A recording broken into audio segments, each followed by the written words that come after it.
Path to success में आपका स्वागत है। और आज हम स्टार्ट करेंगे प्राचीन भारत। जैसा कि आप देख रहे होंगे 72वीं बीपीएससी का एग्ज़ाम डेट आ गया है और इसमें बहुत मायने में इतिहास महत्वपूर्ण हो जाता है। तो हम शुरू से स्टार्ट करेंगे प्राचीन भारत से, फिर मध्यकालीन भारत और फिर आधुनिक भारत। उसके बाद जो सब्जेक्ट होगा उसके बाद हम बिहार देखेंगे, उसके बाद साइंस और उसके बाद यदि समय मिला उस हिसाब से तो हम देखेंगे इकोनॉमिक्स, ज्योग्राफी और पॉलिटी। ठीक है। और इसके अलावा कुछ टॉपिक्स हैं जो बहुत ही ज़्यादा इम्पोर्टेंट हो जाते हैं, उसे मैं समय समय पर करवा दूंगा। ठीक है। उसका मेरे पास एक सीरीज है कि आखिर कौन से टॉपिक है जहाँ से आजकल क्वेश्चन आ रहे हैं, तो उसे मैं टॉपिक वाइज करवा दूंगा। तो इसके लिए आप निश्चिंत रहिए कि 72वीं एग्ज़ाम जो प्रीलिम्स होने वाले हैं 25 अक्टूबर को, उस दिन तक आपका सिलेबस पूरी तरीके से कंप्लीट होगा। ठीक है। ध्यान रखिएगा ये सिर्फ प्रीलिम्स के लिए है और इसके साथ साथ जितने भी वनडे एग्ज़ाम हैं उन सब में भी यह बहुत इंपॉर्टेंट हो जाता है। तो आज हम देख रहे हैं अध्याय 1, प्राचीन भारत का अध्याय 1, और इस चैप्टर का नाम है प्राचीन भारतीय इतिहास के निर्माण के स्रोत।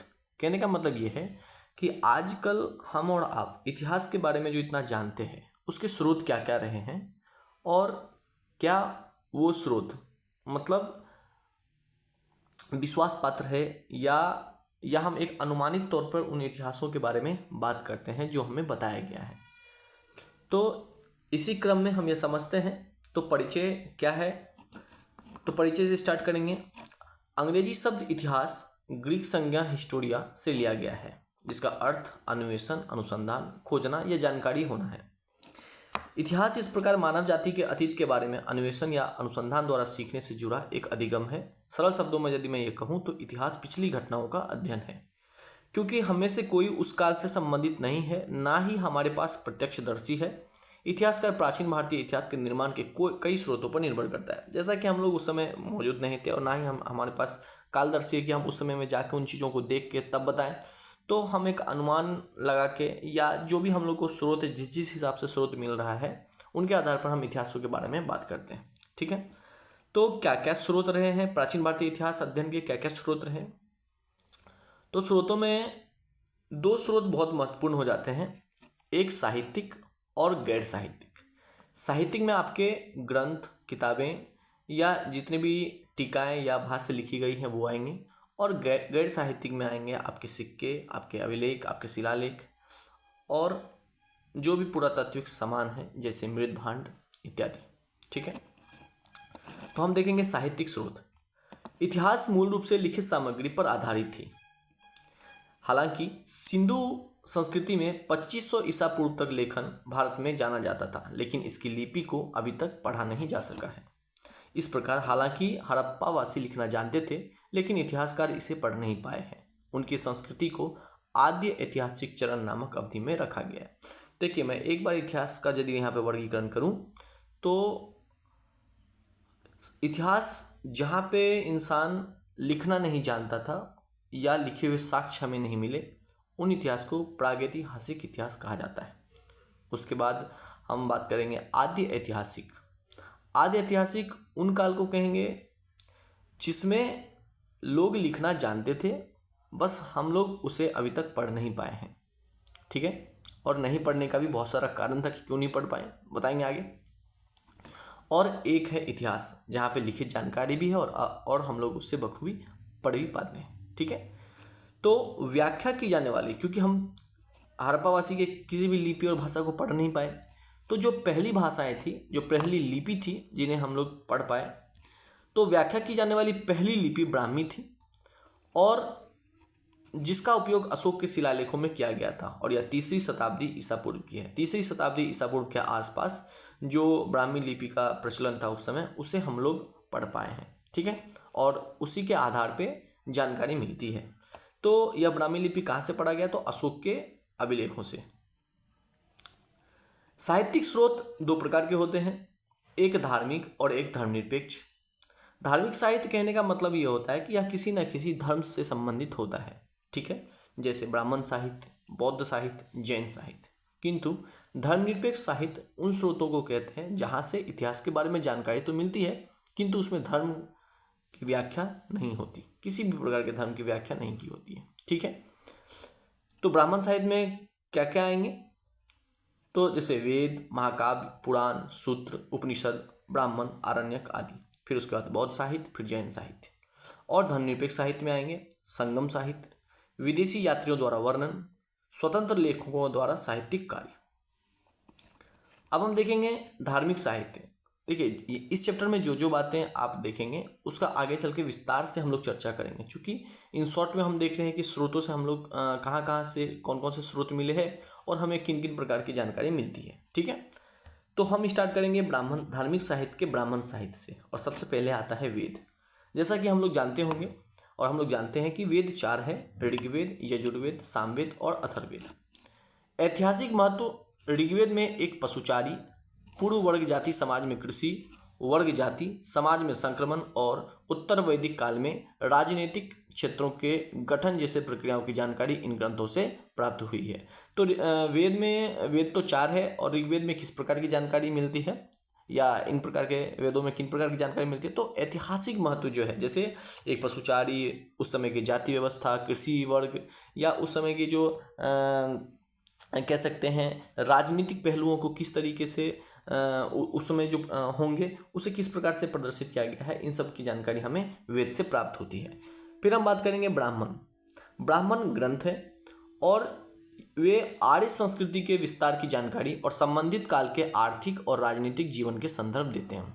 तो ब्राह्मण ग्रंथ पे हमें क्या देखने को मिलेगा? तो जो आर्य संस्कृति अपने आप को विस्तार की है उसके बारे में जानकारी मिलती है और उस समय के आर्थिक और राजनीतिक जीवन के संदर्भ मिलते हैं। इसमें भी हम लोग आगे पढ़ेंगे ब्राह्मण में, जैसे शतपथ ब्राह्मण, कौशिकी ब्राह्मण, ऐतरेय ब्राह्मण, बहुत सारा ग्रंथ हमें देखने को मिलेगा।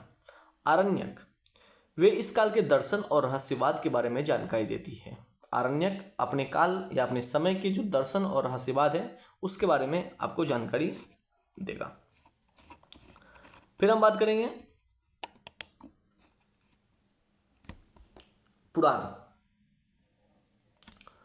पुराण में किस बात की चर्चा की गई है? तो पुराणों में कुरु जनजाति के परीक्षित, मतलब कुरु जनजाति के परीक्षित से गुप्त शासकों तक, लेकिन पौराणिक कथाओं के साथ मिलकर भारत पर शासन करने वाले सभी प्राचीन राजवंशों के वंशावली अभिलेख शामिल है। कहने का मतलब परीक्षित जो थे वो कुरु जनजाति से बिलोंग करते थे और जो परीक्षित है उनको कलयुग के पहले राजा के रूप में देखा जाता है। कहा जाता है कि इनके समय से, मतलब परीक्षित के समय से जो भी पहले की घटनाएं हैं उन्हें प्राचीन मानेंगे और परीक्षित के बाद की जो घटनाएं आपको देखने को मिलेंगी उन्हें हम अभी के इतिहास में शामिल करेंगे। ठीक है, तो वो कलयुग के पहले राजा थे और उनके शासनकाल से लेकर गुप्त शासनकाल तक जितने भी वंशावली हैं उनको पौराणिक कथाओं के साथ जोड़कर आप पुराण पढ़ सकते हैं। यदि आपको पुराण के बारे में जानना है तो आप इन सब चीज़ों को देखेंगे। ठीक है, अब देखते हैं महाकाव्य। तो अपने भारत में 2 महाकाव्य है, रामायण और महाभारत। दोनों को अंततः 400 ईस्वी तक संकलित किया गया प्रतीत होता है। ठीक है, वे 10वीं शताब्दी ईसा पूर्व से 4वीं शताब्दी ईस्वी तक की सामाजिक, आर्थिक और राजनीतिक स्थितियों को दर्शाते हैं। इसके बारे में हम आगे भी चर्चा करेंगे, रामायण और महाभारत के बारे में। ठीक है, अब देखेंगे बौद्ध साहित्य और उससे संबंधित ऐतिहासिक महत्व। तो बौद्ध साहित्य में हम देखेंगे पिटक। 3 प्रकार के पिटक जिसकी चर्चा हम आगे करेंगे, सुत्त पिटक, विनय पिटक और अभिधम्म पिटक है। ठीक है, और इस पिटक में क्या क्या बताया गया है? तो बौद्ध संघ के नियम और विनियम तथा बुद्ध और उनके शिष्यों के उपदेश आदि के बारे में जानकारी प्राप्त होता है। तो पिटक से भी आपको एक ऐतिहासिक जानकारी मिलने में मदद मिलती है, इसीलिए इन्हें साहित्यिक स्रोत में रखा गया है। जातक, बुद्ध की जो पिछले जन्म की घटनाएं हैं, मतलब बुद्ध के जितने भी पिछले जन्म हुए होंगे उन सब की जो जानकारी देते हैं वो जातक में सम्मिलित है। तो जातक 6वीं शताब्दी ईसा पूर्व में से 2री शताब्दी ईसा पूर्व तक सामाजिक और आर्थिक स्थितियों पर अमूल्य प्रकाश डालते हैं। वे बुद्ध के युग में राजनीतिक घटनाओं का आकस्मिक संदर्भ भी देते हैं। श्रीलंकाई इतिहास, 2 श्रीलंकाई इतिहास है, दीपवंश और महावंश। बुद्ध के जीवन, बौद्ध परिषद, सम्राट अशोक और श्रीलंका के राजाओं के बारे में बताते हैं। इसके बारे में भी आगे दिया हुआ है। अन्य प्रमुख ग्रंथ, अन्य प्रमुख ग्रंथ में आएगा मिलिंद पन्नो, ललित विस्तार और बुद्ध चरित। तो मिलिंद पन्नो क्या है? तो एक हिंद यूनानी शासक थे मिनांडर। उनको जब एक बौद्ध भिक्षु नागसेन द्वारा जब वो संवाद किए, जब उन्हें बुद्ध की शिक्षा दी गई, तो उनके बीच जो संवाद हुआ उस संवाद को मिलिंद पन्नो के नाम से हम लोग जानते हैं। ठीक है, मिलिंद का मतलब यहाँ पे हो गया आपका मिनांडर। ललित विस्तार, इसमें बुद्ध के जीवन गाथा और उस समय की सामाजिक और धार्मिक स्थितियों का वर्णन मिलता है। बुद्ध चरित, अशुघोष द्वारा संस्कृत में लिखित यह बुद्ध के जीवन की कहानी सुनाते हैं। देखिए यह एक बार शायद एग्जाम में आ चुका है, प्रीलिम्स या किसी एग्जाम में मैं देखा हूँ कि जो बुद्ध चरित है वो किस भाषा के ग्रंथ है। तो यह अशुघोष द्वारा संस्कृत भाषा में लिखा गया है, तो इसे ध्यान में रखिएगा। ठीक है, और इसमें किस बात की चर्चा है? तो यह बुद्ध के जीवन की कहानी सुनाता है। जैन साहित्य, जैन साहित्य और उसके संबंधित ऐतिहासिक महत्व। तो जैन साहित्य में हम देखेंगे जो जैन साहित्य है उन्हें क्या कहा गया है? सिद्धांत या आगम। अब इसके बारे में भी जब हम जैन धर्म पढ़ेंगे उसमें भी चर्चा होगी। तो आगम क्या है? तो जैनों की पवित्र ग्रंथों को सामूहिक रूप से सिद्धांत या आगम के रूप में जाना जाता है। ये ग्रंथ हमें महावीर के युग में पूर्वी उत्तर प्रदेश और बिहार के राजनीतिक इतिहास के वर्णन में निर्माण में मदद करते हैं। जैन ग्रंथों में बार बार व्यापार और व्यापारियों का उल्लेख मिलता है। यदि आपसे पूछा जाएगा कि निम्न में से किन ग्रंथों में व्यापार और व्यापारियों का उल्लेख बार बार मिलता है, तो आप बोल सकते हैं कि वह आगम है, यानी कि जैन साहित्य का ग्रंथ है। ठीक है, अन्य प्रमुख ग्रंथ जो जैनियों से संबंधित है वह है परिशिष्ट पर्वन। इसके लेखक बहुत इंपॉर्टेंट है, नाम याद रखिएगा, हेमचंद्र। हेमचंद्र द्वारा लिखित यह पुस्तक यानी कि परिशिष्ट पर्वन यह चंद्रगुप्त मौर्य के बारे में विवरण प्रदान करता है। कई बार क्वेश्चन ऐसे भी पूछा जाता है कि निम्न में से मौर्य वंश की जानकारी कहाँ से प्राप्त होती है? ऑप्शन में रहेगा मुद्रा राक्षस, ऑप्शन में रहेगा अर्थशास्त्र, ऑप्शन में परिशिष्ट पर्वन। तो उपयुक्त में से तीनों जो है आपके मौर्य वंश की जानकारी देता है। ठीक है, कल्पसूत्र भद्रबाहु द्वारा लिखित, इसमें जैन तीर्थंकरों को शामिल का जो जीवनी है वह शामिल किया गया है। ठीक है, कल्पसूत्र किसके द्वारा रचित है? तो भद्रबाहु द्वारा। तो ऊपर हमने देखा धार्मिक साहित्य जो धर्म से संबंधित या धर्म की बातें करते थे। अब हम देखेंगे धर्मनिरपेक्ष साहित्य। तो इसमें सबसे पहला नाम आता है संगम साहित्य का। 600 ईस्वी के आसपास संगम के बाद निर्मित अन्य निरंतर साहित्य के साथ संगम साहित्य 300 ईसा पूर्व से लेकर 300 ईस्वी तक के दौरान, यानी कि 300 ईसा पूर्व से लेकर 300 ईस्वी तक दक्षिण भारतीय समाज, अर्थव्यवस्था और राजनीति के अध्ययन के लिए हमारा प्रमुख स्रोत है। संगम और उत्तर संगम साहित्य में दिए गए विवरणों की पुष्टि पुरातात्विक खोजों और विदेशी यात्रियों के विवरण से होती है। संगम साहित्य में शामिल है पहला एत्तुटुकाई। एत्तुटुकाई का मतलब होता है यह 8 जो कविताएं हैं उनका संग्रह है। ठीक है, पत्तुपुट्टू का मतलब होता है 10 दीर्घ कविताएं, और तोल्काप्पियम एक तमिल व्याकरण है। इन तीनों को मिलाकर इन्हें तीनों को संगम साहित्य में सम्मिलित किया गया है। तो तीनों, यदि आपसे पूछा जाएगा निम्न में से संगम साहित्य में कौन कौन शामिल है, तो आप बोल सकते हैं एत्तुटुकोई, पत्तुपुट्टू और तोल्काप्पियम। और जो बाद के ग्रंथ हैं जिन्हें संगम के बाद बनाया गया उन्हें संगम साहित्य में शामिल किया गया, मगर ये बाद के कार्य, संगम के बाद के कार्य। इसमें आएंगे पंडिनेन किलकानाकू और जुड़वा महाकाव्य, शिल्पादिकारम और मणिमेखलाई। अब देखिए इसे, एक तो हमने महाकाव्य पढ़ रखा है रामायण और महाभारत, और इसे कहा जाता है जुड़वा महाकाव्य। याद रखिएगा, यदि ऑप्शन में ये रहा कि जुड़वा महाकाव्य निम्न में से कौन है, तो इसको आप लोग टिक करिएगा, शिल्पादिकारम और मणिमेखलाई। अब हम देखेंगे कुछ विदेशी यात्री भी आए जिन्होंने इतिहास का विवरण किया, और उनके बारे में उनके ग्रंथों से पढ़ के हम लोगों को इतिहास समझने में बहुत सहायता मिली। तो सबसे पहले हम वर्णन करेंगे ग्रीक यात्री।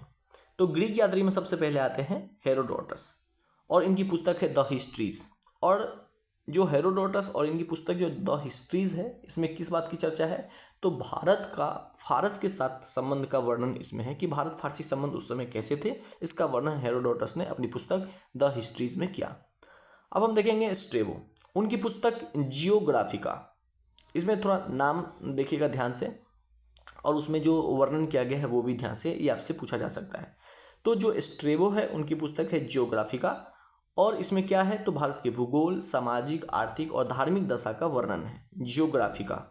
किसके द्वारा लिखा गया है, तो स्ट्रेबो के द्वारा। उसके बाद नाम आता है टॉलमी। टॉलमी की जो पुस्तक है जियोग्राफी, प्राचीन भूगोल और वाणिज्य की जानकारी प्रदान करती है। उसके बाद नाम आता है मेगास्थनीज।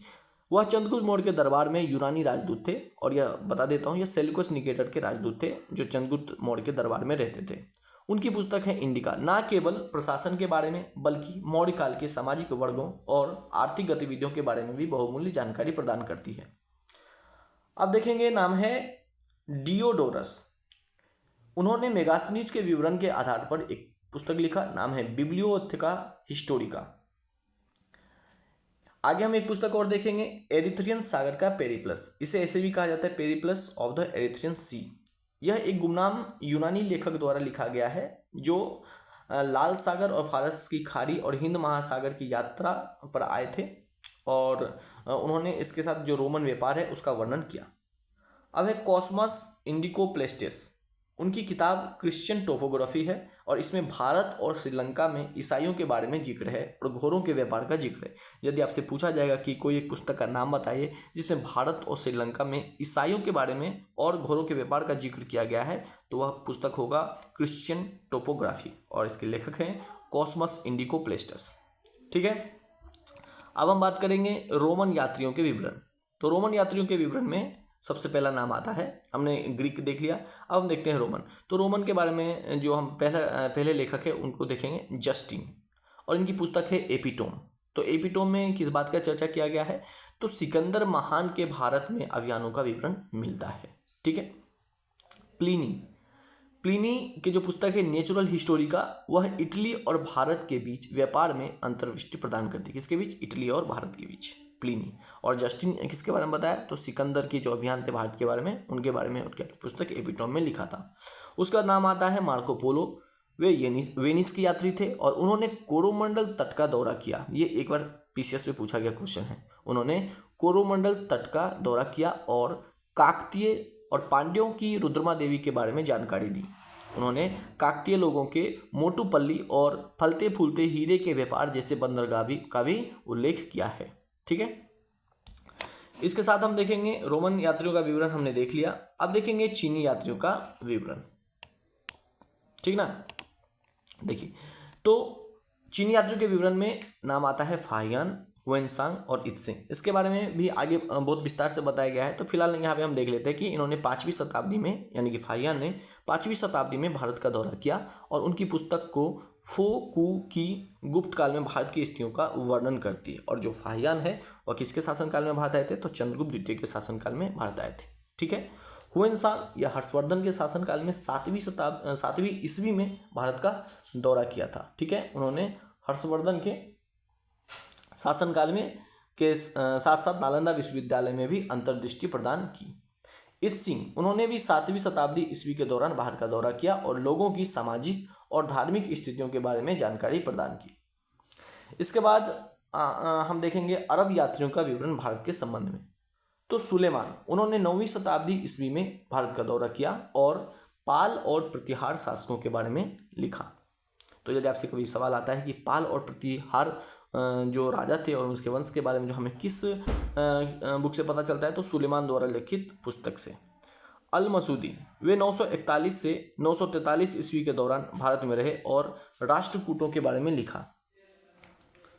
अल बरूनी, वह अपने आक्रमणों के दौरान महमूद गजनवी के साथ भारत आया था, और उनकी पुस्तक तहकीकात ए हिंद या किताबुल ए हिंद तत्कालीन भारत की सामाजिक, राजनीतिक, धार्मिक और आर्थिक स्थिति का वर्णन करती है।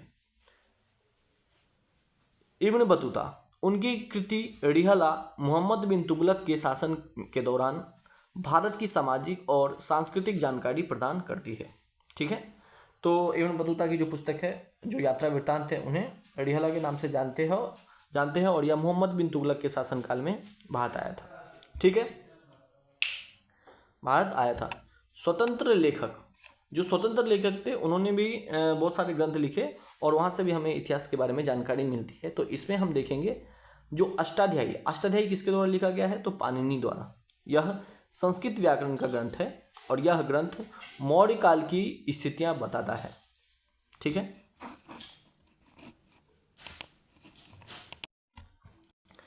तो अष्टाध्यायी जो है वो पाणिनि द्वारा लिखा गया था और यह संस्कृत व्याकरण का ग्रंथ है और यह ग्रंथ मौर्य काल की स्थितियां बताता है।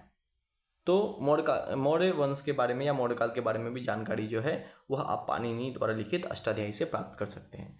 तो पाणिनि की जो अष्टाध्यायी है उस पर एक महाभाष्य नाम से एक भाष्य लिखा गया है और वह किसने लिखा, वह है पतंजलि। अब हम देखेंगे कौटिल्य द्वारा अर्थशास्त्र। यह राज्य, कला और राजनीति पर एक विधि की किताब या ग्रंथ है। इस ग्रंथ के प्रारंभिक अंश मौर्य युग के समाज और अर्थव्यवस्था की स्थिति को दर्शाते हैं। विशाखदत्त द्वारा देवीचंद्र गुप्तम। यह राजा रामगुप्त की कहानी है, मतलब जो एक राजा थे गुप्त राजा रामगुप्त, उनकी कहानी है जो अपनी रानी ध्रुव देवी को शक आक्रमणकारी को आत्मसमर्पण करने का फैसला करता है, लेकिन उसका छोटा भाई चंद्रगुप्त रानी के रूप में प्रच्छन्न दुश्मन शिविर में प्रवेश करता है और दुश्मन को मारता है। तो यदि आपसे पूछा जाएगा कि देवीचंद्र गुप्तम के लेखक कौन है, तो विशाखदत्त, ठीक है। और इससे भी मौर्य वंश की स्थापना की व्याख्या होती है। कालिदास द्वारा मालविकाग्निमित्रम। यह राजा अग्निमित्र और दासी मालविका की प्रेम कहानी थी। इसमें यवन और पुष्यमित्र संघ के बीच के युद्ध का भी वर्णन है। यह गुप्त काल के समाज और संस्कृति की स्थितियों की व्याख्या करता है। तो अग्निमित्र कौन थे, तो पुष्यमित्र शुंग, जो शुंग वंश के संस्थापक थे पुष्यमित्र शुंग, और उनके पुत्र थे अग्निमित्र, ठीक है। तो अग्निमित्र और मालविका की प्रेम कहानी है मालविका अग्निमित्र, जो कालिदास द्वारा लिखा गया है। अब विशाखदत्त द्वारा लिखा गया है मुद्रा राक्षस। यह राजा चंद्रगुप्त मौर्य के सत्ता में आने का वर्णन करता है, ठीक है।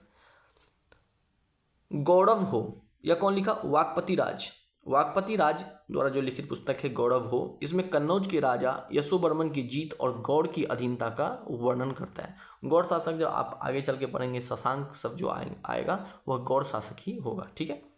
उसके बाद बाणभट्ट द्वारा हर्षचरित। यह राजा हर्ष की जीवनी है। कालिदास द्वारा अभिज्ञान शाकुंतलम, ऋतुसंहार और मेघदूतम। वे हमें गुप्तों के सामाजिक और सांस्कृतिक जीवन की झलक प्रदान करते हैं। कल्हन द्वारा राजतरंगिणी, यह कश्मीर का राजनीतिक इतिहास प्रदान करता है। और बिल्हन द्वारा विक्रम देवचरित, एक है विक्रमांक देवचरित, तो माफ कीजिएगा विक्रम देवचरित की बात हम कर रहे हैं, तो यह बिल्हन द्वारा लिखा गया है और यह पश्चिमी चालुक्य राजा विक्रमादित्य 6 की उपलब्धियों की चर्चा करता है। तो यहाँ पे हम लोगों ने बहुत सारी पुस्तकों को देखा, तो यह कई रूपों में इससे क्वेश्चन आते हैं, जैसे इसके लेखक के बारे में पूछ दिया, उस पुस्तक में क्या क्या वर्णन है, तो इन सब की चर्चा हमने कर ली है। अब हम देखेंगे गैर साहित्यिक स्रोत। गैर साहित्यिक स्रोत में जो आएंगे वह है पुरातत्व, शिलालेख और सिक्के। पुरातत्व क्या है, तो पुरातत्व एक ऐसा विज्ञान है जो हमें पुराने टीले की क्रमिक परत को व्यवस्थित रूप से उत्खनन और वहाँ मिले अवशेषों के आधार पर अतीत के लोगों के भौतिक जीवन का एक विचार बनाने में सक्षम होता है। कहने का मतलब यह कि यदि आप कहीं पे उत्खनन कर रहे हैं और वहाँ पे परतों के रूप में या एक व्यवस्थित परतों के रूप में आपको कोई टीला मिल रहा है, तो आप उससे एक अंदाज़ा लगा सकते हैं कि यह किस काल की है आयु निर्धारण विधि से, और उस समय उनकी भौतिक जीवन किस प्रकार की रही होगी, ठीक है। प्रागैतिहासिक अर्थात लेखन के आविष्कार से पहले के काल का अध्ययन करने के लिए पुरातत्व विज्ञान बहुत महत्वपूर्ण है, क्योंकि प्रागैतिहासिक काल में लेखन की जानकारी नहीं थी। उस समय किस प्रकार से लिखना है, क्या लिखना है, उनकी जानकारी नहीं थी। तो उनके इतिहास को समझने के लिए ये जो पुरातत्व विधि है वो बहुत ही इम्पोर्टेंट हो जाता है। पुरातात्विक उत्खनन से भारत से 7 लाख साल पहले के प्रारंभिक मानव के उपकरण प्रकाश में आए हैं। उदाहरण के लिए हड़प्पा काल से संबंधित उत्खनन स्थल बस्तियों के विन्यास और उन घरों के रूप को दर्शाते हैं जिनमें लोग रहते थे। मिट्टी के बर्तनों के प्रकार, उपकरण और औजार जो वे इस्तेमाल करते थे और वो जिस तरह के अनाज का भी उपभोग करते थे, इसके बारे में जो जानकारी है वो पुरातत्व विधि से ही संभव है कि हम उसे समझ सकें। अब हम देखेंगे दक्षिण भारत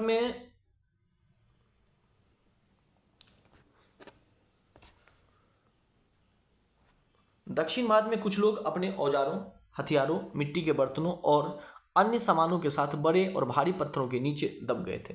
इन कब्रों को महापाषाण कहा जाता था। तो महापाषाण एक कभी कभी दृष्टि के सेट में या जब आप कोई आप सेट मारेंगे तो महापाषाण का अर्थ जो है वह आपको पूछा जाएगा कि महापाषाण किसे कहते हैं। तो महापाषाण का मतलब होता है कब्र। कब्र पर रखे एक बहुत बड़े जो स्मारक या पत्थर का टीला है उसे ही हम लोग क्या कहते हैं, महापाषाण कहते हैं। खासकर इसको कब्र से संबंधित रखेंगे, ठीक है। उन्हें खोदने में हमें उन लोगों के जीवन के बारे में पता चलता है जो ईसा पूर्व 3री शताब्दी से पहले दक्कन और दक्षिण भारत में रहते थे, ठीक है। तो महापाषाण कब्र से संबंधित है, यह ध्यान रखिएगा। क्या आप जानते हैं में हम देखेंगे कि पुरातात्विक उत्खनन से में मिले अवशेषों की तिथियां विभिन्न तरीकों से तय की जाती है। उनमें से सबसे महत्वपूर्ण रेडियो कार्बन या कार्बन 14 आयु निर्धारण विधि है। कार्बन 14 सभी जीवित वस्तुओं में मौजूद एक रेडियोधर्मी कार्बन है। यह सभी रेडियोधर्मी पदार्थों की तरह वस्तु के मृत होने पर एक समान दर से क्षय होता है और एक प्राचीन वस्तु लकड़ी या हड्डी में कार्बन 14 सामग्री के क्षय की दर को मापकर उसकी आयु निर्धारित की जाती है। कहने का मतलब क्या है, यदि मान लीजिए कि कोई चीज़ अभी है और उसमें कार्बन की मात्रा कितनी है, कार्बन 14 की मात्रा कितनी है, समय के साथ उसके अपक्षय की दर कितनी है और कितने साल में कितना उसमें उससे ह्रास हो चुका है, इस आधार पे हम उसकी आयु का निर्धारण करते हैं और इस पद्धति को कार्बन 14 पद्धति या रेडियो कार्बन पद्धति कहते हैं। अब हम देखेंगे शिलालेख और राजाज्ञा।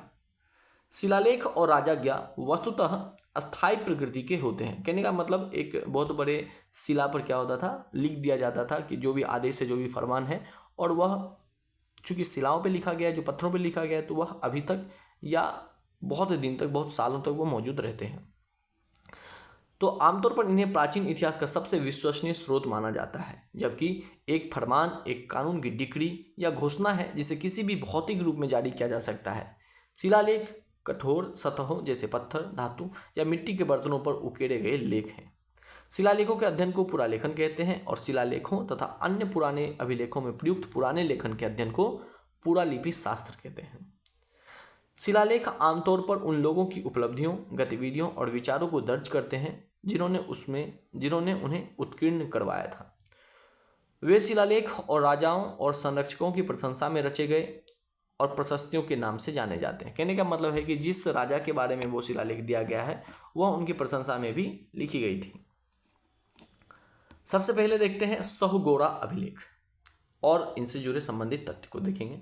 सहुगोड़ा अभिलेख जो है वह ब्राह्मी लिपि में लिखा गया अशोक का एक शिलालेख है। प्राचीनतम ज्ञान ताम्रपत्र एक मौर्य अभिलेख है जो अकाल राहत प्रयासों का उल्लेख और अन्न भंडार का वर्णन करता है। यह वर्तमान उत्तर प्रदेश के गोरखपुर जिले से प्राप्त हुआ है। तो सहुगोड़ा अभिलेख कहाँ से प्राप्त हुआ है? यह उत्तर प्रदेश के गोरखपुर जिले से प्राप्त हुआ है। और इसमें किस बात का वर्णन है? तो जब अकाल होता था तो उस समय जो राहत प्रयास थे, जो अन्न भंडार उस समय बनाए गए थे, उसका वर्णन इसमें सहुगोड़ा अभिलेख में मिलता है और यह अशोक से संबंधित है, ठीक है। अशोक के शिलालेख और राजाज्ञा के बारे में यदि हम बात करें तो अशोक अपने शिलालेखों के माध्यम से लोगों से सीधे संवाद करने वाले पहले भारतीय राजा थे। यानी कि जब भी उनको अपने प्रजा से कुछ कहना था तो वो क्या करते थे, एक शिलालेख पर उसे संकीर्ण करवा देते थे, यानी कि उद्धृत करवा देते थे। ये शिलालेख न केवल अशोक के शासनकाल पर प्रकाश डालते हैं बल्कि उनकी बाहरी और घरेलू नीतियों, धर्म के बारे में उनके विचारों और उनके साम्राज्य की सीमा को भी प्रकट करते हैं। कुल 33 शिलालेख है और मुख्य रूप से वृहत शिलालेख, लघु शिलालेख, पृथक शिलालेख, वृहत शिलालेख, स्तंभलेख, लघु स्तंभलेख में वर्गीकृत किए गए थे। तो टोटल कितने हैं? 33 है, ठीक है। इसमें से एक 14 जो है बहुत इंपॉर्टेंट, 14 शिलालेख मान लीजिए, 14 अभिलेख और 7 स्तंभलेख बहुत इंपॉर्टेंट है, जो मैं आगे आपको करवाऊंगा भी, ठीक है। अब देखेंगे मेहरौली लौह स्तंभ। मेहरौली लौह स्तंभ मूल रूप से व्यास नदी के पास एक पहाड़ी पर स्थित था और दिल्ली के एक राजा द्वारा इसे दिल्ली ले जाया गया था। यह अब दिल्ली में कुतुब मीनार परिसर में स्थित है। यह स्तंभ वंगा देश की जीत की श्रेय चंद्रगुप्त को जाता है, जो अपने खिलाफ एकत्रित हुए विरोधियों के संघ के खिलाफ अकेले लड़े थे। तो कहा जाता है कि मेहरौली लौह स्तंभ पहले व्यास नदी के तट एक पहाड़ी पर स्थित था, अभी यह दिल्ली के कुतुब मीनार परिसर में स्थित है। इसे चंद्र स्तंभ भी कहते हैं। यदि आप कभी कुतुब मीनार जाएंगे तो उसी परिसर में, जो मेहरौली है, उसी परिसर में आपको रखा हुआ मिलेगा, ठीक है। अब देखते हैं सबसे ज़्यादा इंपॉर्टेंट इलाहाबाद स्तंभ शिलालेख, जिसे प्रयाग प्रशस्ति के नाम से भी जानते हैं। इलाहाबाद प्रशस्ति को सर्वप्रथम इलाहाबाद के पास कौशाम्बी में अशोक स्तंभ पर अंकित किया गया था। बाद में इसे इलाहाबाद किले में स्थानांतरित कर दिया गया था। तो इसमें मैं बता देता हूँ कि कुल 4 प्रकार, मतलब 4 नाम आएंगे जिन्होंने प्रयाग प्रशस्ति पर अपना लेख उत्कीर्णित करवाए हैं। इसमें सबसे पहला नाम आता है, एक तो अशोक। ब्राह्मी लिपि में मानक अशोकन शिलालेख सभी स्तंभों पर पाए जाते हैं, तो अशोक का वर्णन तो होगा ही। उसके बाद नाम आएगा अशोक की पत्नी कौरवाकी का, जो कौरवाकी के धर्मार्थ कार्यों को सराहना करते हुए रानी का जो आदेश है। तो यहीं से पता चलता है कि जो अशोक की एक पत्नी कौरवाकी भी थी। तो यदि आपसे कभी सवाल आता है कि जो अशोक की पत्नी का नाम क्या था, तो यदि ऑप्शन में कौरवाकी है तो कौरवाकी मानिएगा, नहीं तो कुमार देवी इनकी पत्नी का नाम आपको आगे शिलालेख में या कहीं पे मिलेगा। ठीक है। उसके बाद समुद्र गुप्त के अभिलेख इसमें देखने को मिलते हैं, जो हरिसेन द्वारा संस्कृत और ब्राह्मी लिपि में लिखे गए थे, और इसमें समुद्रगुप्त के विजय और गुप्त साम्राज्यों की सीमाओं पर चर्चा की गई थी। अंत में जहांगीर इसे दिल्ली ले आया और उसमें फारसी भाषा में एक शिलालेख उत्कीर्णित करवाए।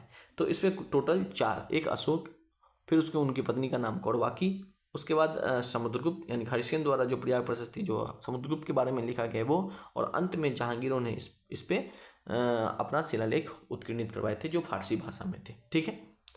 अब हम देखेंगे ऐहोल शिलालेख। कर्नाटक में ऐहोल चालुक्यों की पहली राजधानी थी। पुलकेशिन द्वितीय द्वारा हर्षवर्धन की पराजय और पल्लवों पर चालुक्यों की विजय का उल्लेख मिलता है। इसमें राजधानी के ऐहोल से बादामी स्थानांतरित करने का भी उल्लेख है। तो देखिए, एक क्वेश्चन तो यहीं पे आपको देखने को मिल सकता है कि जो चालुक्य वंश की जो राजधानी थी वो कहाँ थी, तो ऐहोल। बाद में ऐहोल से बादामी किया गया, जिसका भी उल्लेख कहाँ मिलता है, ऐहोल शिलालेख पर। ठीक है। पुलकेशिन द्वितीय के दरबारी कवि रवि कीर्ति, जिन्होंने 610 से लेकर 642 ईस्वी तक शासन किया, ने यह शिलालेख लिखा था। ठीक है। तो ऐहोल शिलालेख के बारे में हमने देख लिया कि ऐहोल शिलालेख किससे थे संबंधित थे, तो पुलकेशिन द्वितीय और रवि कीर्ति, उनके जो दरबारी कवि थे रवि कीर्ति, उनसे संबंधित थे। ठीक है। अब हम देखेंगे कुछ और शिलालेख, महत्वपूर्ण शिलालेख है जो हमें जानना चाहिए। तो इसमें नाम आएगा आपका गरुड़ स्तंभ शिलालेख।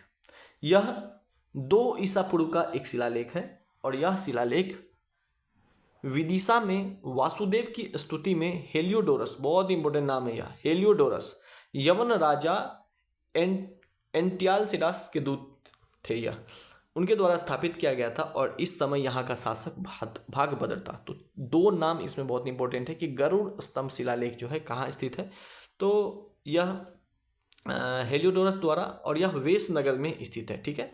इसमें नहीं दिया गया तो फिर ध्यान रखिएगा, यह वेश नगर में स्थित है, और हेलियोडोरस द्वारा जो वासुदेव की स्तुति की गई थी, माफ़ कीजिएगा, वेश नगर यानी कि हाँ विदिशा में ही यह स्थापित है, और वासुदेव की जो स्तुति में हेलियोडोरस ने यह शिलालेख उत्कीर्णित करवाए थे। और उस समय जिस समय यह गरुड़ स्तंभ शिलालेख लिखा गया था, तो उस समय वहाँ के जो शासक थे वह थे भागभद्र। ठीक है। उसके बाद हम देखेंगे भरहुत लेख। यह 2 ईसा पूर्व का एक शिलालेख है, और इसमें बुद्ध और अजातशत्रु के मिलन का वर्णन है। जो बुद्ध और अजातशत्रु के बीच जो संवाद हुआ था, जो बुद्ध धर्म अपनाने से पहले जो अजातशत्रु ने बौद्ध के पास जो संवाद किए थे, उनके बारे में जो चर्चा है वह इसमें भरहुत लेख में उल्लेख है, और यह 2 ईसा पूर्व जो है लिखा गया था। ठीक है। घोसुंडी शिलालेख। यह प्रथम ईसा पूर्व का अभिलेख है, और यह शिलालेख भागवत धर्म का वर्णन करता है। यह संस्कृत भाषा का सबसे पुराना शिलालेख है, और इस शिलालेख में वासुदेव और बलराम की पूजा और अश्वमेध यज्ञ का भी वर्णन है। यह घोसुंडी अभिलेख से आपको पता चलेगा। फिर हम देखेंगे अयोध्या शिलालेख। यह शुंग शासक पुष्यमित्र शुंग का शिलालेख है, और यह संस्कृत और ब्राह्मी में लिखा गया है। पुष्यमित्र शुंग द्वारा किए जा रहे अश्वमेध यज्ञ का भी इसमें वर्णन है। तो अयोध्या शिलालेख से आपको पुष्यमित्र शुंग के बारे में जानकारी मिलेगी। तो सिर्फ आप शिलालेख और उनसे संबंधित राजा और उनके द्वारा किए गए कार्य को यदि आप ध्यान में रखते हैं, तो शिलालेख से आने वाले सभी प्रश्न आप हल कर देंगे। अब एक और इम्पोर्टेंट आपको शिलालेख देखने को मिलेगा, नानाघाट शिलालेख। यह ईस्वी पूर्व का ही अभिलेख है, और इस शिलालेख को सातवाहन शासक सातकर्णी की पत्नी नैनिका नैनिका ने उत्कीर्ण करवाया था और इसमें सातकर्णी को दक्षिणा पथपति कहा गया। सातकर्णी द्वारा 2 बार अश्वमेध यज्ञ करने का वर्णन है। देखिए 2 प्रकार के यज्ञ होते हैं, एक अश्वमेध और एक राजसूय यज्ञ होते हैं, जो अपने प्रतिष्ठा और साम्राज्य के विस्तार के लिए किया जाता है। तो इसके बारे में भी हम आगे बहुत विस्तार से चर्चा करेंगे। तो नानागढ़ शिलालेख के बारे में आपने देख लिया कि यह जो सातकर्णी की पत्नी थी नैनिका, उनके द्वारा उत्कीर्णित करवाया गया था और उन्होंने ही अपने पति जो सातकर्णी थे उनको दक्षिणा पथपति की उपाधि या उन्हें उपाधि प्रदान किया गया। ठीक है। हाथी गुम्फा शिलालेख, यह शिलालेख भी बहुत इंपॉर्टेंट है, जो उड़ीसा राज्य के उदयगिरी जिले में स्थित है। इसका संबंध चेदी शासक खारवेल से है। ठीक है, इसका जो संबंध है चेदी शासक खारवेल से है। इस शिलालेख में नंद शासक द्वारा कलिंग पर आक्रमण करने तथा वहां बांध बनाने का भी वर्णन है। हाथी गुम्फा शिलालेख याद रखिएगा, यह उड़ीसा से संबंधित। जूनागढ़ शिलालेख, यह शिलालेख शक राजा रुद्रदामन का है। इसमें सुदर्शन झील के पुनर्निर्माण का भी उल्लेख है। देखिए कभी कभी इसे गिरनार अभिलेख के नाम से भी जाना जाता है। तो याद रखिएगा जूनागढ़ या गिरनार अभिलेख जो है किससे संबंधित है, तो वह संबंधित है रुद्रदामन, जो शक राजा थे। और मैं बता दूं इनके बारे में, तो यह संस्कृत के बहुत बड़े विद्वान थे और कहा जाता है कि संस्कृत भाषा में जो पहला शिलालेख लिखा गया था वह जूनागढ़ शिलालेख ही था। और इसमें सुदर्शन झील के पुनर्निर्माण का उल्लेख किया गया है। सुदर्शन झील का जो निर्माण है वह गुप्त शासक जो थे चंद्रगुप्त, जो गुप्त शासक थे उनके दौरान किया गया था। और जो सेनापति या जो भी शासक इनको किए थे उनका नाम था पुष्यगुप्त, ये ध्यान रखिएगा। ठीक है। नासिक शिलालेख, इस शिलालेख को गौतमी बालश्री ने अपने पुत्र सातकर्णी की मृत्यु के बाद उत्तीर्ण करवाया था। इस शिलालेख में सातकर्णी के विजयों और धर्म के प्रति उनकी भक्ति का वर्णन है। इस शिलालेख में सातकर्णी को परशुराम के समकक्ष बताया है।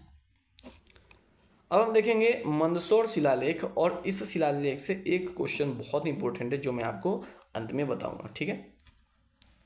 उस समय मध्य प्रदेश के मंदसौर के पास सोंदानी नामक एक छोटे से गांव में खंभों के एक जोड़े पर लेख पाए गए थे।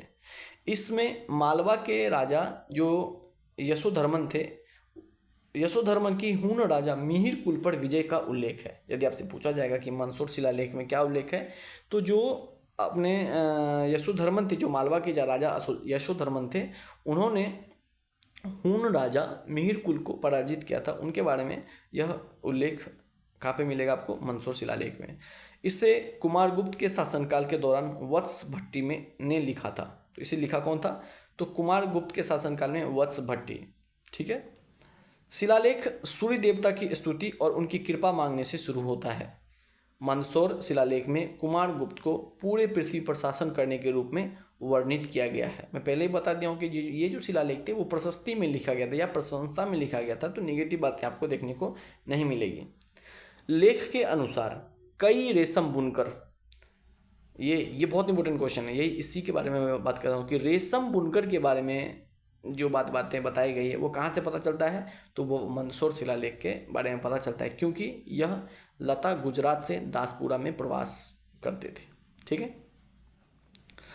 रवातक शिलालेख, बैक्ट्रियन भाषा और ग्रीक वर्ण में एक चट्टान पर उत्कीर्ण रवातक शिलालेख 1993 में अफगानिस्तान में सुर्ख कोटल के पास खोजा गया था। शिलालेख कुषाण सम्राट कनिष्क के शासनकाल को संदर्भित करता है। तो यदि आपसे पूछा जाएगा कि रवातक शिलालेख किससे संबंधित है, तो कनिष्क। ठीक है, कुषाण शासक जो कनिष्क थे उनसे संबंधित है। ठीक है।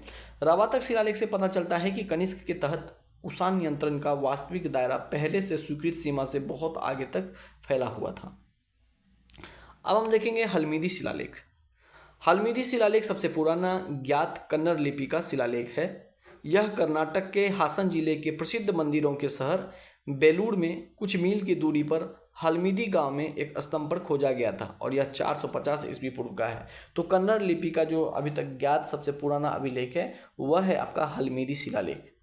तो इसमें इतना ही ध्यान रखिएगा। ठीक है। तो यदि आपसे पूछा जाएगा कि जो कन्नड़ का एक प्रशासनिक भाषा के जो रूप में प्रयोग किया गया था वह कहाँ से आपको पता चलता है, तो वह हल्मीदी शिलालेख से आपको पता चलता है। ठीक है, यह भी ध्यान दीजिएगा। पंजतर शिलालेख, इस शिलालेख में कुषाणों द्वारा काबुल घाटी पर अधिकार करने का वर्णन है। यानी कि जब कुषाण ने काबुल घाटी पर अधिकार कर लिया तो इसका उल्लेख कहाँ मिलता है, तो पंजतर शिलालेख में। ठीक है। एक और नाम आएगा नागार्जुन कोंडा शिलालेख। इस शिलालेख में इक्ष्वाकु वंश के राजा वीर पुरुष दत्त के रुद्र भट्टारिका के साथ विवाह का वर्णन है। तो इस जो नागार्जुन कोंडा शिलालेख, इसमें आपको क्या देखने को मिलेगा, तो इक्ष्वाकु वंश के राजा होंगे एक वीर पुरुष दत्त, उनकी जो शादी है रुद्र भट्टारिका नाम के एक राजकुमारी से शादी होता है। ठीक है। मूड़ा शिलालेख, यह प्रथम ईसा पूर्व का अभिलेख है। इसमें एक स्त्री द्वारा पंचवृष्टि वीरों के मंदिर की स्थापना का वर्णन है। ठीक है। यह सब उतना इंपॉर्टेंट नहीं है, बस फिर भी एक बार ध्यान से देख लीजिए। अब इसमें देखेंगे इस शिलालेख में एक और शिलालेख आपको ध्यान देना होगा, नागार्जुनी गुहालेख। यह मतलब शिलालेख, यह शिलालेख मौर्य शासक दशरथ का है। दशरथ जो थे वह अशोक के पौत्र थे, मतलब अशोक के पौत्र के रूप में इनको वर्णन किया गया है इतिहास में। और इसमें चेदी शासक खारवेल के शासकों की घटनाओं और उनके लिए एक राजसूय यज्ञ का वर्णन है। नागार्जुनी शिलालेख या गुहालेख जो है यह आपको आगे चल के भी देखने को मिलेगा, जब बराबर की जो नागार्जुन की पहाड़ी है उसे काट कर जो बराबर की गुफा जो बनाया गया था दशरथ द्वारा, उन्हें आजीवक संप्रदाय को जो थे वो सौंप दिया गया है। ठीक है, सौंपा गया था। तख्त ए बही शिलालेख, यह शिलालेख पाकिस्तान के पेशावर प्रांत में स्थित है और यह गोंडो फर्नेस का शिलालेख है और यह खरोष्टी लिपि में लिखा गया था। जुन्नार शिलालेख, जुन्नार भारतीय राज्य महाराष्ट्र के पुणे जिले का एक शहर है और शहर का इतिहास पहली सहस्त्राब्दी से है। शिवनेरी गुफाओं में यवनों द्वारा दान से संबंधित कई शिलालेख पाए गए। कार्ले शिलालेख, कार्ले गुफाएं महाराष्ट्र के लोनावाला के पास करली में प्राचीन बौद्ध भारतीय रॉक कट गुफाओं का एक परिसर है। कार्ले में ग्रेट चौत्य भारत का सबसे बड़ा रॉक कट चौत्य है जो 45 मीटर लंबा और 14 मीटर की ऊंचाई तक फैला हुआ है। हॉल के कई स्तंभों में ब्राह्मी लिपि और प्राकृत भाषा में शिलालेख शामिल है जो योगदानकर्ताओं के नाम और उनकी उत्पत्ति की सूचीबद्ध करते हैं। फिर हम देखेंगे सुई बिहार शिलालेख। सुई बिहार पाकिस्तान में बहावलपुर से लगभग 25 किलोमीटर दूर स्थित एक बौद्ध मठ है और इस अभिलेख में रुद्रदामन की पुत्री वशिष्ठी पुत्र पुलुमावी के विवाह का वर्णन है। ये थोड़ा सा इंपॉर्टेंट हो जाता है क्योंकि यह रुद्रदामन की पुत्री जो है वशिष्ठी पुत्र पुलुमावी का विवाह का वर्णन है, तो इसे ध्यान में रखिएगा, सुई बिहार शिलालेख। ठीक है, तो इतने सारे अभिलेख हमने देखा और इसके अलावा जो भी शिलालेख जो अशोक से संबंधित है वो जब हम मौर्य धर्म मौर्य वंश पढ़ेंगे तो वहाँ पे आपको देखने को मिल सकता है। ठीक है, अब कुछ सिक्के और मुद्रा जो आपको इतिहास के बारे में जानकारी देता है उसके बारे में भी हम जान लेते हैं। तो सिक्कों के अध्ययन को क्या कहते हैं, मुद्रा शास्त्र। और मुद्रा शास्त्र में न केवल दृश्य तत्व जैसे कि लिपि और सिक्कों पर चित्र बल्कि धातु कर्म विश्लेषण भी शामिल होते हैं। सिक्के आर्थिक इतिहास के बारे में उपयोगी जानकारी प्रदान करते हैं क्योंकि उनका उपयोग विनिमय के माध्यम के रूप में किया जाता है। कहने का मतलब क्या होता है, जितना भी एक्सचेंज आप करते हैं, जैसे पहले क्या होता था जो केवल वस्तु विनिमय प्रणाली, बहुत सालों तक वस्तु विनिमय प्रणाली का उपयोग किया गया था। वस्तु विनिमय प्रणाली का मतलब ये हुआ कि यदि आपको कपड़ा चाहिए तो आप इसके बदले गेहूं दे दीजिए और गेहूं चाहिए तो इसके बदले आप चावल दे दीजिए। तो एक वस्तु को दूसरे वस्तु द्वारा विनिमय या एक्सचेंज करने की जो विधि है उसे ही वस्तु विनिमय प्रणाली कहा गया है। अब क्या किया है, जब सिक्कों का प्रचलन हुआ, सिक्कों का उपयोग जनरल हो गया, एक सामान्यतः लोग सिक्के का उपयोग करने लग गए, तो कहीं ना कहीं सभी चीज़ों को एक जगह केंद्रित कर दिया गया है सिक्कों के पास। ठीक है, तो अब क्या है, अब कौन सी प्रणाली चलन में है, तो मुद्रा विनिमय प्रणाली। ठीक है, सिक्के राजाओं और देवताओं को भी चित्रित करते हैं और धार्मिक प्रतीक होते हैं जो उस समय की कला और धर्म पर प्रकाश डालते हैं। कुछ सिक्के व्यापारियों और शिल्पकारों के श्रेणियों या संघों द्वारा शासकों की अनुमति से जारी किए जाते थे। यह शिल्प और वाणिज्य के प्रभाव को दर्शाता है। देखिए कहीं कहीं पे जब आप आगे पढ़ेंगे तो आपको पता चलेगा कि जो व्यापारियों के समूह है उसे किस में बांटा गया था, तो उसे श्रेणियों में बांटा गया था। किसमें, श्रेणियों में बांटा गया था। ठीक है, क्या आप जानते हैं, में हम देखेंगे कि भारत में पाए गए सबसे पुराने सिक्कों में कुछ चिन्ह होते थे और वे आहत सिक्के कहलाते थे। कहने का मतलब यह है कि एक पंच मार्क करके इसे बनाया जाता था, इसीलिए इन्हें आहत सिक्के के नाम दिए गए। ठीक है, वे चांदी और तांबे से बने थे जो 6ठी शताब्दी ईसा पूर्व के हैं। शासकों के नाम और छवियों वाले पहले सिक्के इंडो यूनानी द्वारा जारी किए गए थे, जिन्होंने उपमहाद्वीप के उत्तर पश्चिमी भाग पर नियंत्रण प्राप्त किया था। जो अभी का अफगानिस्तान, सिंध और गुजरात, राजस्थान वाला इलाका है, उसमें यह हिंदू यूनानी शासन किए थे। तो इसमें एक नाम तो हमने देख लिया है, मीनांडर। फिर आगे भी जब हम हिंदू यूनानी शासक पढ़ेंगे तो उसमें बहुत सारे नाम आएंगे। ठीक है, अब देखेंगे पहले सोने के सिक्के कुषाण द्वारा 1ली शताब्दी ईस्वी में जारी किए गए थे। यदि आपसे पूछा जाएगा कि सिक्के, पहले छवि वाले सिक्के कहाँ से आपको मिले हैं, तो वह हिंद यूनानी शासक आपको दिए। सोने के सिक्के किसने जारी किए, तो कुषाणों द्वारा 1ली शताब्दी में जारी किए गए थे। और गुप्त शासकों द्वारा सबसे शानदार सोने के सिक्के जारी किए गए थे और उनके शुरुआती मुद्दे सोने की सामग्री की शुद्धता के लिए उल्लेखनीय है। यानी कि सर्वाधिक शुद्ध सोने के सिक्के जो कौन जारी किए थे, वो गुप्त शासक जारी किए थे। ठीक है, अब हम कुछ शाखाओं को देखते हैं जो ऋग्वेद से संबंधित या वेदों से संबंधित है। तो माना जाता है कि ऋग्वेद की 21 शाखाएं थी, इनमें से केवल 5 शाखाएं बची हैं: शाकलायन, बास्कलायन, आशुलायन, सांखायन और मांडुकायन। ठीक है, यह ऋग्वेद की 21 शाखाओं से संबंधित है। अष्टक प्रणाली, यह ऋग्वेद के 10 मंडलों, 50 अनुवाकों, 228 सूक्तों और 10,552 मंत्रों में विभाजन को संदर्भित करता है। कहने का मतलब यह है, यदि आपसे पूछा जाएगा कि ऋग्वेद में कितने मंडल है, तो 10 मंडल है और कितने अनुवाक हैं, वो 85 हैं। सूक्त कितने हैं, तो 228 और मंत्र कितने हैं, 10,552 मंत्र है। इन मंत्रों को या इन श्लोकों को क्या कहते हैं, ऋचा कहते हैं। ऋग्वेद में इन श्लोकों को क्या कहते हैं, तो ऋचा कहते हैं। या आगे हम लोग पढ़ेंगे, जब वैदिक धर्म पढ़ेंगे तो उसमें बहुत स्पष्ट रूप से इन सब बातों को लिखा गया है। गायत्री मंत्र, यह ऋग्वेद के 3रे मंडल में प्रकट होता है। मंत्र भगवान सावित्र को समर्पित है। माना जाता है कि सूर्य देवता है और ज्ञान से भी जुड़े हैं। और यदि आपसे पूछा जाएगा कि जो इसके रचनाकार कौन है, गायत्री मंत्र के रचनाकार, तो वह है विश्वामित्र। ठीक है, पुरुष सूक्त, यह ऋग्वेद के 10वें मंडल में प्रकट होता है। पुरुष सूक्त बताते हैं कि 4 वर्ण ऋग्वेद के 10वें मंडल में पुरुष सूक्त का वर्णन है। और इसमें क्या वर्णन किया गया है, जो 4 वर्ण हम लोग देखने को मिलता है आजकल, ब्राह्मण, क्षत्रिय, वैश्य और शूद्र, क्रमशः सृजनकर्ता के मुंह, हाथ, पेट और पैरों से उत्पन्न हुए थे। यह बाद की वर्ण व्यवस्था का आधार है। पहले ऐसा नहीं था, यह पहले व्यवसाय आधारित था। यह अभी हम लोग आगे बढ़ेंगे जब अगला चैप्टर आएगा। तो ब्राह्मण का मतलब होता था शिक्षा देने वाला, क्षत्रिय का मतलब होता था रक्षा करने वाला या युद्ध लड़ने वाला, वैश्य का मतलब व्यापार और शूद्र का मतलब सेवा करने वाला होता था। ठीक है, इन्हीं आधारों पे इन वर्णों को बांटा गया था। बाद में यह वर्ण व्यवस्था बहुत जटिल हो गई और फिर यह एक पारंपरिक या वंशानुगत होने लगे। ठीक है, कुछ महिला ऋषि भी आपको ऋग्वेद में देखने को मिलेंगे। ऋग्वेद के प्रत्येक सूत्र का श्रेय एक ऋषि को दिया जाता है। ऋग्वेद में लगभग 400 ऋषियों का उल्लेख है और उनमें से लगभग 30 महिलाएं थी। कितनी महिलाएं थी, 30। कुछ महिलाओं के नाम भी यहाँ पे दिए गए, उसमें से कुछ जो बहुत इंपॉर्टेंट है वह देख लीजिए। इन महिला ऋषियों में शामिल है घोषा, काक्षीवती, दक्षिणा प्रजापति, विश्ववारा आत्रेयी, गोधा, अपाला आत्रेयी, यमी विवस्वती, लोपामुद्रा। यह बहुत इंपॉर्टेंट नाम है, लोपामुद्रा और घोषा, ये बहुत इंपॉर्टेंट है, ध्यान रखिएगा। बाकी आप देख लीजिएगा। वेद भारत में सबसे पहले ज्ञात साहित्य है। यदि हम वेद की संकलन की बात करें तो 1500 से लेकर 500 ईसा पूर्व के बारे में वेद के बारे में बताया गया है। ठीक है, ऋग्वेद लगभग 1500 ईसा पूर्व से लेकर 1000 ईसा पूर्व के हैं और अन्य 3 वेद लगभग 1000 से 500 ईसा पूर्व के हैं। वेदों को अपौरुषेय माना जाता है, अर्थात मानव रचना नहीं। कहा जाता है कि वेद जो है वह देवताओं द्वारा जो लिखा गया था। ठीक है, मतलब इनकी रचना जो है देवताओं द्वारा किया गया था।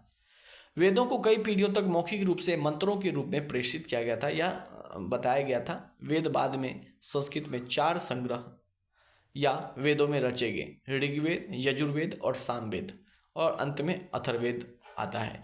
तो जो ऋग्वेद, यजुर्वेद, सामवेद है, इन्हें सम्मिलित रूप से त्रय विद्या या 3 गुना ज्ञान के रूप में जाना जाता है। तो त्रयी में आपसे यदि कभी कभी पूछा जाएगा कि त्रयी वेद में कौन शामिल है त्रय विद्या में, तो आप सिर्फ ऊपर के 3 वेदों को ही नाम लीजिएगा, ऋग्वेद, यजुर्वेद, सामवेद।